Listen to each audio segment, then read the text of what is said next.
औज़ुबिल्लाहिमिनश्शैतानिर्रजीम बिस्मिल्लाहिर्रहमानिर्रहीम। सूरतुल इखलास। इस सूरत का शान नुज़ूल ये है कि जब कुरैश मक्का ने आप सल्लल्लाहु अलैहि वसल्लम से सवाल किया कि आप अपने रब की सिफ़ात और नसब के बारे में बताइए, तो उस वक्त उन्हीं के जवाब में ये सूरत नाजिल हुई। बिस्मिल्लाहिर्रहमानिर्रहीम। कुल हुवल्लाहु अहद। आप सल्लल्लाहु अलैहि वसल्लम कह दीजिए कि अल्लाह एक है। अल्लाह अपनी कमाल ज़ात और सिफ़ात में एक है। कमाल ज़ात ये कि वो वाजिबुल वजूद है, वो हमेशा से है और हमेशा रहेगा। और कमाल सिफ़ात ये कि इल्म कुदरत सब उसके मुहीत हैं। अल्लाहुस समद, अल्लाह बेनियाज है, वो किसी का मोहताज नहीं, सब उसके मोहताज हैं। लम यलिद वलम यूलद, उसके बेटा नहीं, वलम यूलद और ना ही वो किसी का बेटा है। वलम यकुल लहू कुफुवन अहद, और उसके बराबर कोई नहीं।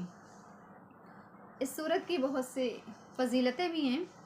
इमाम अहमद ने हज़रत अनस रज़ी अल्लाह अन्हु से रिवायत किया है कि एक शख्स आप सल्लल्लाहु अलैहि वसल्लम की खिदमत में हाजिर हुआ और उसने कहा कि मुझे इस सूरत से बहुत मोहब्बत है। आप सल्लल्लाहु अलैहि वसल्लम ने इरशाद फरमाया कि इसकी मोहब्बत ने तुम्हें जन्नत में दाखिल कर दिया।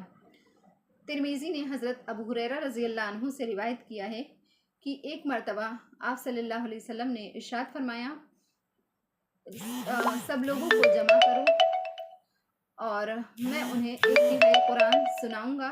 फिर सब लोग जमा हुए और फिर आप सल्लल्लाहु अलैहि वसल्लम ने सूरह इखलास की तिलावत फरमाई और फरमाया कि ये एक तिहाई के बराबर इसका सवाब है।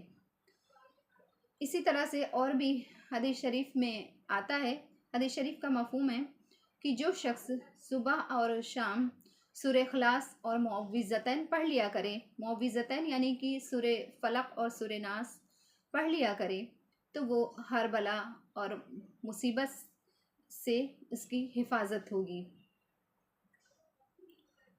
सदक़ल्लाहुल अलीयुल अज़ीम।